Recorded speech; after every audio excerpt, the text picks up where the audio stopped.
Welcome to the greatest podcast in sports betting entertainment. My name is Tanner Kern, certified G, bona fide stud, and you can't teach that. In this right here, this is G Money Grant Mitchell. It is a Monday edition of Ride the Line. We're both doing better than the Cowboys today, and you can't teach that. Bada boom, man, the people in the room. G Money Grant Mitchell, welcome into Ride the Line.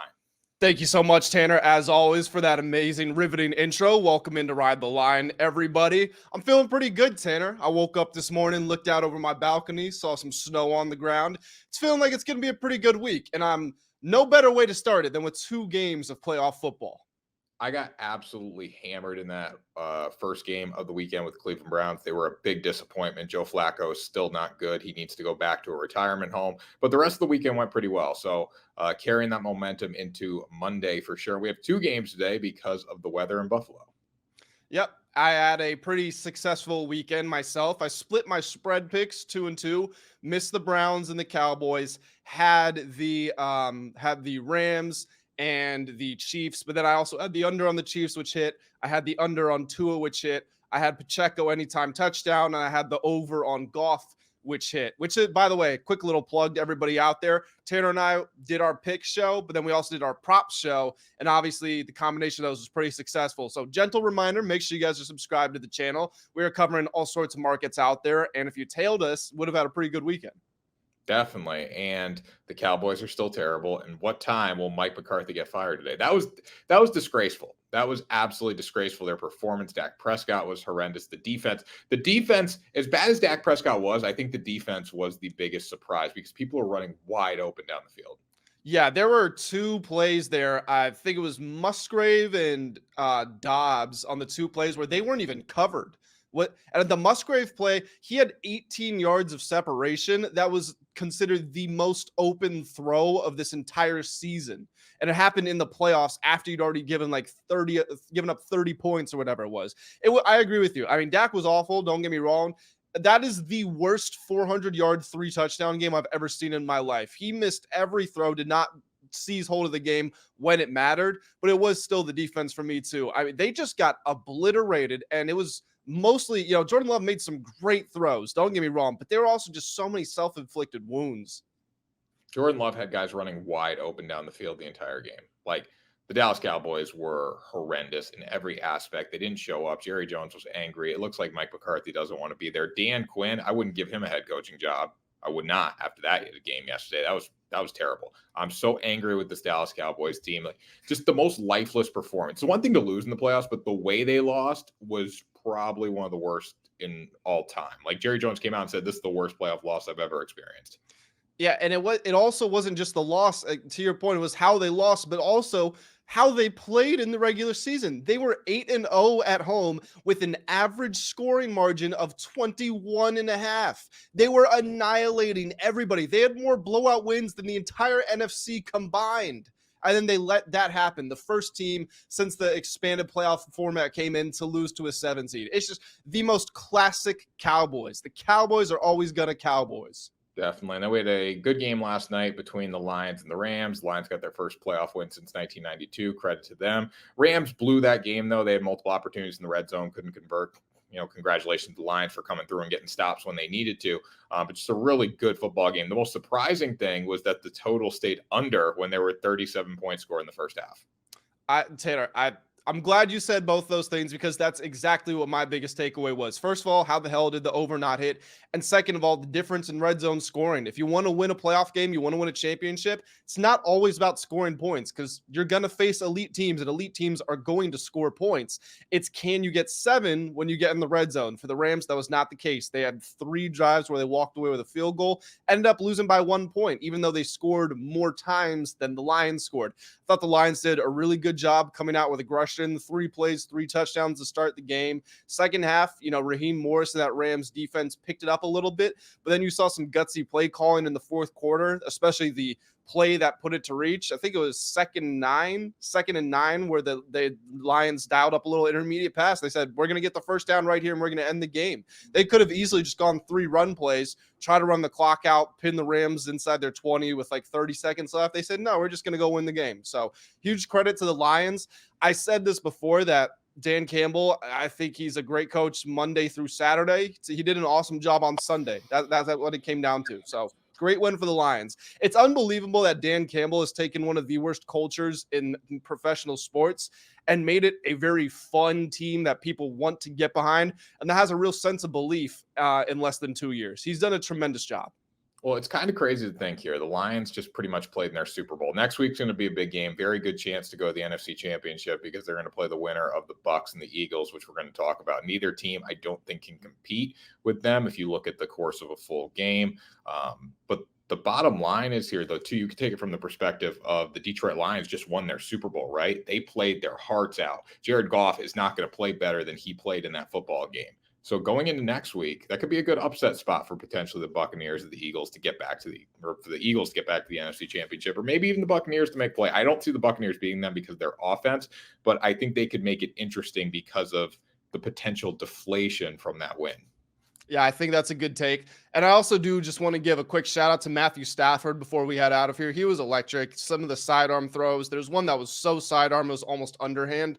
Tanner, that was the first game, not in playoff history, in NFL history, where both quarterbacks had completion percentages above 65%, threw for more than 250 yards, threw for 10 yards per attempt, and did not throw an interception. So both those quarterbacks played very well, and it was a very fun game to watch. And the under still cashed. And speaking of another under that we're both on today, the Buffalo Bills and the Pittsburgh Steelers. It was supposed to be like 65-mile-an-hour winds and a foot of snow on Sunday. That's why they moved this game to Monday. And Grant, we're both looking at the under.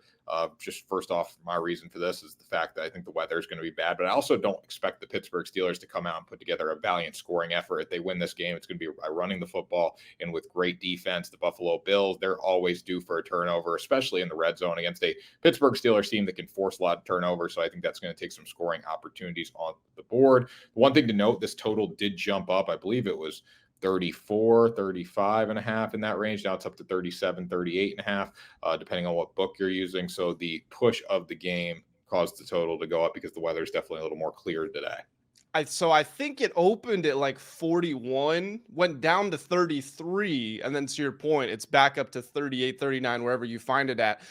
Because they did delay it. Here's the thing, though. The weather delay, I don't think is going to have a huge impact. It's still just atrocious weather out there from what I can tell on social media, at least. And looking at the weather report, you still got snow on the ground. It's freezing cold, blustering winds, all that. Still going to be a low-scoring game, in my opinion. I know that the AFC East team is the host team, but this feels like an AFC North game where you run the ball, turnovers, punts, no separation. It's a one-score game, all that stuff.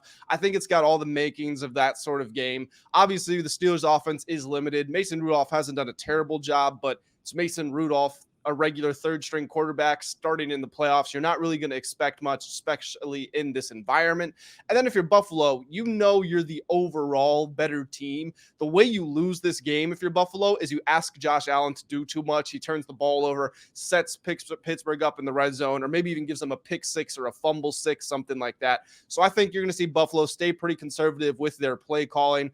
I could see this. I would honestly not totally put it out of the realm of possibility this game finishes under 25 total points. I could see this being a 13-7. I don't think that's unrealistic here at all. So yeah, I'm going to be going with the under as well, but then I'm also going to go with the Steelers at +10. We've talked about it before. Mike Tomlin's the best underdog coach in NFL history, covers more than 64% of the time. And in games with low totals, taking the dog is usually the more profitable approach because every point that you're given is worth more value. And if you're getting a line of +10, then you're getting an awful lot there. So I would go Steelers and under. So I'm just going to play the under here. I know I gave out Steelers +10 on our first show of the week. I'm a little more hesitant on that side. Obviously, I still gave it if I had to pick. That's probably the side that I'm leaning to today.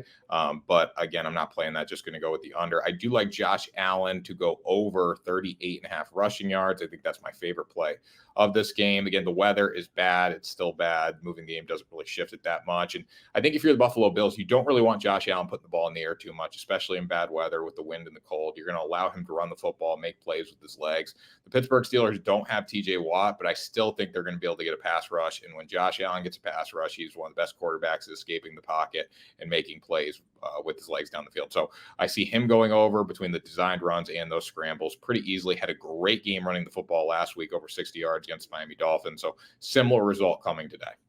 Following that logic, I like Josh Allen as an anytime touchdown scorer. Talked about that on last week's show too. Very much the same logic that Tanner used. If you get anywhere near the red zone, again, you don't want to do too much. Why not give it to your guy who's 250, 260 pounds, can run outside the numbers and run through somebody's face? The guy that has 15 rushing touchdowns this season. That feels like a pretty safe bet to me. Tanner, I do want to get your take on this because we've argued about it pretty much since the playoffs started. Or at least the playoff bracket was announced. You've got a Super Bowl ticket on the Bills, and I've been telling you I don't like that play. Are you concerned the Bills now have a 2-day rest disadvantage going into the next round? Well, great. You should love the play, first of all, because the value on it is amazing. It went from 18-1 down to 6-1. So just off that, you should love the play because we're there. But I get you don't like the Bills. I think it's a little concerning, but also, too, I would trade the 2-day disadvantage for home field. Like the fact that the Chiefs have to come to Buffalo means a lot. I would rather take that with the 2-day break than the fact of, going to Kansas City when we have 2 days more to prepare. These teams know each other. They've played each other before. It's going to come down to which team plays better and which team executes. I don't think game planning is necessarily going to make or break this one. It just comes down to which team plays the better and cleaner football game. I expected to have some sort of argument, but I don't disagree with you. I think that's a pretty good take. Let's go on over and let's talk about the Philadelphia Eagles at the Tampa Bay Buccaneers. This is a rematch of week 3. The Buccaneers won that game 25-11. Really, it was a one-score game late in the fourth quarter. Philly pulled away. Also, this is not the same Philly team. It's not the same Tampa Bay team. Both quarterbacks are injured. Jalen's looks like a broken middle finger. I think they said it's not officially broken, but I don't know. The thing looked pretty broken to me, and I don't think they would disclose it. And then Baker's got his, exactly. Baker's got his shoulder problem, and he's got some rib injuries. So neither one of those guys coming in looking the best. But I think there are more injury concerns for the Eagles there. Devontae Smith looks like he's going to play, but he's injured. A.J. Brown will not play. They got some problems with that defense, and then the defense is also just terrible to begin with. So, we're going to give our pick here in 60 seconds, but just right away, having to lay a full field goal on the road with the team that's lost 5 out of its last 6 games, that's got to be pretty concerning.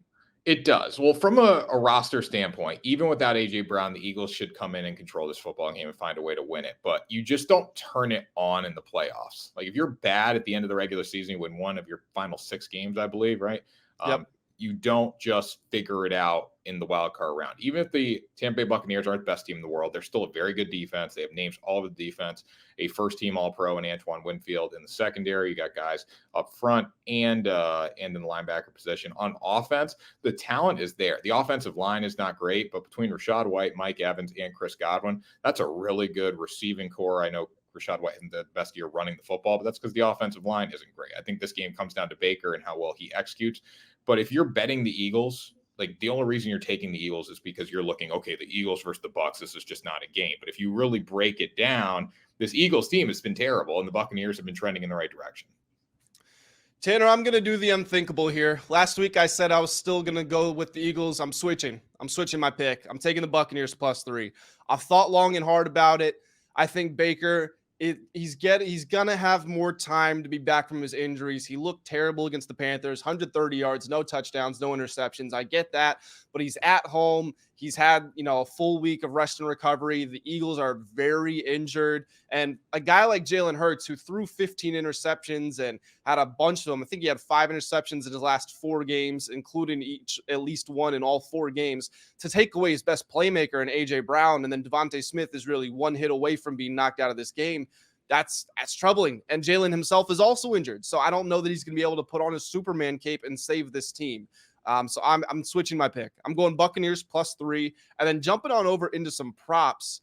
Sticking with the Buccaneers theme, I'm going to take Mike Evans as an anytime touchdown scorer. He scored at least once in 6 of the final 9 games. He tied with Tyreek Hill for the most touchdowns by a receiver this season. Most people don't know that, but I'm going to take him to have a nice day considering how atrocious the Eagles secondary is.